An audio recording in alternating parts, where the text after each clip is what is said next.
Each parent envisions discovering the ideal daycare center, but for us, it was a crucial need. With both of us having jobs, we required a place where our child would be secure and well looked after. That's when we stumbled upon Rising Stars Daycare. Initially, it seemed flawless. Vibrant colors, joyful kids playing in the yard, and welcoming staff. We were immediately convinced. The initial week went by without a hitch. Our daughter appeared to adore being there. She chatted about her new pals and the enjoyable experiences she had. However, as the second week commenced, things took a turn. It started with minor occurrences. She grew reserved and distant, a stark contrast to her typically lively self. Nightmares plagued her, causing her to wake up screaming in the dead of night. When we inquired about the issue, she simply shook her head and expressed her reluctance to return to daycare. Initially, we assumed it was a passing phase, but we were mistaken. One evening, while picking her up, I noticed something peculiar. The once cheerful, brightly painted walls that had captivated me were now drab and worn. The once amiable staff now appeared aloof and indifferent. I attributed it to a long day at work, yet a nagging feeling in my stomach hinted that something was amiss. The following morning, I opted to drop her off later than usual. As I escorted her to the entrance, I caught a glimpse of movement out of the corner of my eye. Swiftly turning, I caught a glimpse of something, or someone, peering out from behind a curtain. Their complexion was pallid, eyes wide and unblinking. When I glanced back, they had vanished. That evening, a sense of unease gripped me, and I couldn't shake the feeling that something was dreadfully amiss. I made the decision to conduct some investigation into the daycare center. What I uncovered sent chills down my spine. Several years ago, the daycare had been temporarily closed due to unexplained disappearances. Children had vanished, only to reappear days later, wandering the nearby woods, unable to communicate and with no recollection of what had transpired. Although the daycare had reopened under new management, the incidents remained shrouded in mystery. The following day, I returned to the daycare with a fresh perspective. As I stepped through the entrance, a cold shiver ran down my back. The staff observed me with an unsettling intensity. I traversed the corridors, searching for any indication of what might be occurring. It was then that I heard it, a faint whispering akin to the rustling of leaves on a blustery night. I traced the source of the noise to a door located at the far end of a corridor. It was slightly open, and as I pushed it further, a rush of cold air greeted me. The room was shrouded in darkness, with the only illumination coming from a small window. In the middle of the room, there was a circle of tiny chairs, each occupied by a doll with lifeless, glassy eyes. My heart raced as I realized that these were not ordinary dolls. They bore an unsettling resemblance to the children who had gone missing. Suddenly, the door slammed shut behind me, but when I turned around, there was no one in sight. The whispers grew louder and an ominous presence filled the air. I grabbed my daughter and fled, not stopping until we were safely back home. We never returned to Rising Stars Daycare, opting to move to a new town far away from that unsettling place. However, the nightmares persisted. My daughter would wake up in terror, and on some nights, I could hear faint whispers in the darkness, a haunting reminder of the daycare's malevolent aura. Some nights I still feel that chilling draft, knowing deep down that the evil from that place has not released its grip on us. The search for the perfect daycare was filled with stress and uncertainty, but Kids Paradise Daycare seemed like a beacon of hope after hearing all the positive feedback. The vibrant murals and friendly staff created an inviting atmosphere that put our minds at ease. However, one evening a sense of unease crept in as I entered the daycare to pick up our daughter. The silence was deafening, and the dimly lit halls only added to the eerie feeling. Following a faint humming sound, I discovered our daughter in a corner, engrossed in an unusual activity. She was humming a mysterious tune and drawing peculiar symbols on the floor. When I inquired about it, she mentioned Miss Jade, leaving me puzzled and concerned. The next day, dropping her off later than usual, I couldn't shake off the strange vibes that lingered in the air. A new teacher, Miss Jade, caught my attention with her intense gaze, sending shivers down my spine.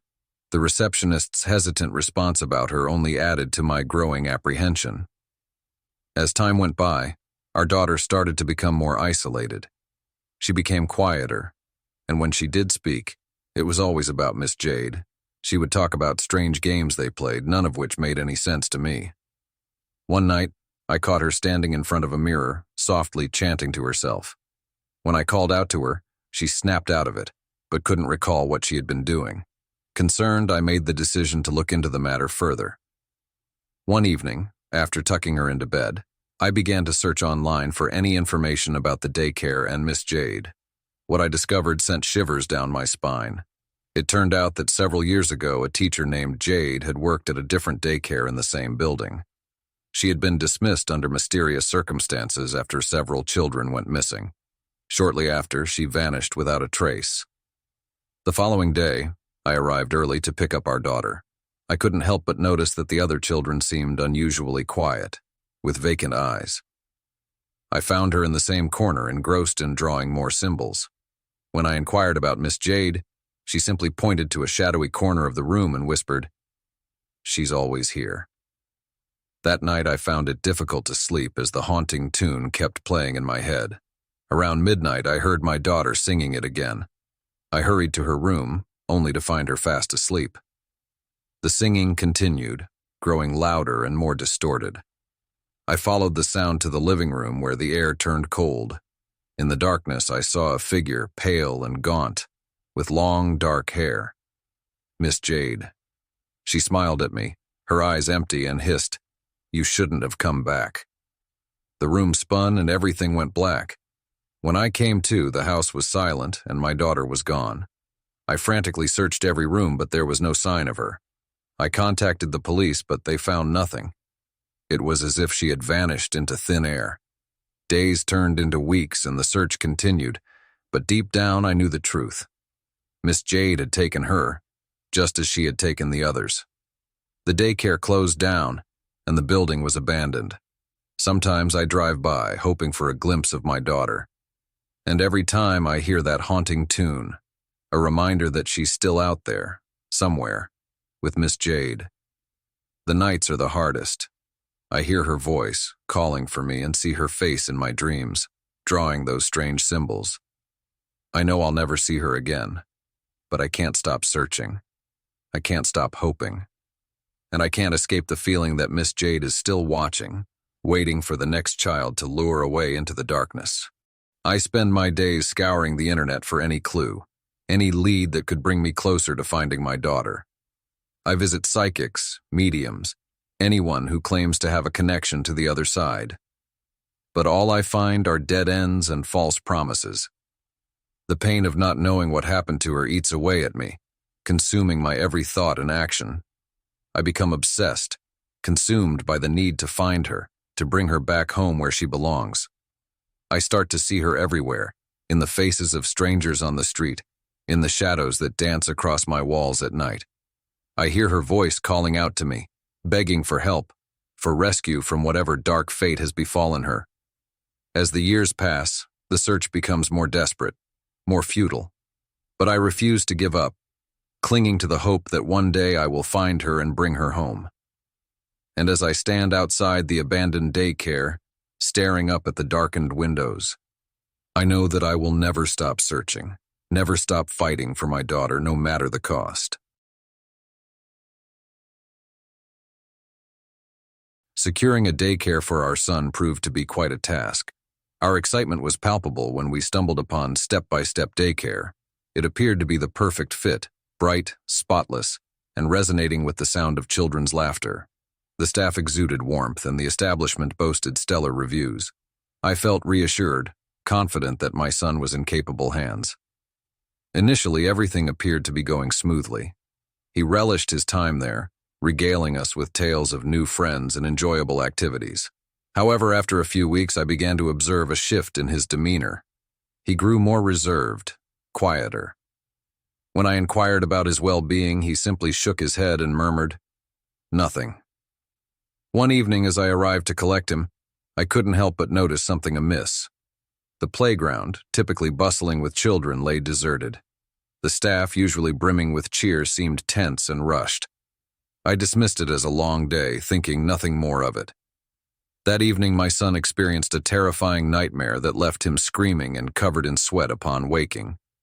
When I inquired about the contents of his dream, he hesitantly mentioned the dark room, but refused to elaborate further, shaking his head vigorously. The following day, I opted to drop him off at daycare later than usual, only to find an eerie silence enveloping the premises. As I navigated the hallway, a faint, rhythmic chanting caught my attention, leading me to a door labeled Staff Only that was slightly open. Peeking inside, I witnessed a group of children standing in a circle with closed eyes, swaying as they chanted. In the center, a staff member held an ancient-looking book. Alarmed, I retreated, my heart racing with unease. It was evident that something sinister was unfolding within those walls. Determined to protect my son, I swiftly located his classroom, only to find him sitting alone, staring blankly at the wall. Without hesitation, I took his hand and whispered, "We're leaving." His eyes widened with fear, and we made our escape from that unsettling environment, leaving behind the disturbing scene we had stumbled upon. As we strolled through the corridor, a sense of unease crept over me. The employees' icy gazes followed our every move, making me shiver. Upon reaching the entrance, the director obstructed our way, questioning our sudden departure with an unsettlingly saccharine tone. I plastered a fake smile on my face, explaining our appointment as an excuse to leave. Her insincere smile failed to reach her eyes as she glanced at my son before allowing us to pass. Once we were safely inside the car, I probed my son about the mysterious chanting he mentioned. Tears welled up in his eyes as he recounted the unsettling experience in the dark room, where they were coerced into repeating strange phrases under the guise of a game. The disturbing revelation kept me up at night, prompting me to delve into the daycare's history. What I uncovered was chilling. The establishment had a dark past as an orphanage where children vanished without a trace. Rumors swirled about the headmistress dabbling in sinister rituals to communicate with otherworldly entities. The following day, I informed the authorities about everything that had happened. They conducted an investigation and ultimately closed down the daycare, yet they were unable to locate the book or any proof of the rituals. The staff vanished without a trace. In an attempt to leave the nightmare behind, we relocated to a new town. However, on occasion, late at night, I hear my son murmuring in his sleep, reciting those peculiar words. Deep down, I am aware that the malevolent force that resided in that daycare has not vanished. It patiently waits for the next unsuspecting family to ensnare in its web, and I fear that we may never truly escape its grasp. The memories of that place haunt me, and I can't shake the feeling that the darkness still lingers, waiting to strike again. I can only hope that one day we will be free from its sinister influence. But until then, I remain vigilant, constantly on edge, always watching over my son, making sure he is safe from any potential harm. The nightmares still plague me, the images of the rituals and the sinister presence in that daycare replaying in my mind like a never-ending horror movie. I try to push them away, to focus on the present and the new life we have built in our new town. But the fear remains, lingering like a shadow that refuses to be cast aside. I have tried to move on, to forget the darkness that once consumed us, but it is a struggle every day. The memories of that place, of the evil that lurked within its walls, continue to haunt me, a constant reminder of the danger that still exists in the world. I can only hope that one day we will be able to truly escape its grasp, to find peace and solace in a world free from malevolent forces. But until then, I remain vigilant, always watching, always waiting for the next sign that the darkness has returned. And as I listen to my son murmuring in his sleep, reciting those peculiar words, I can't help but wonder if we will ever truly be free from the nightmare that once consumed us.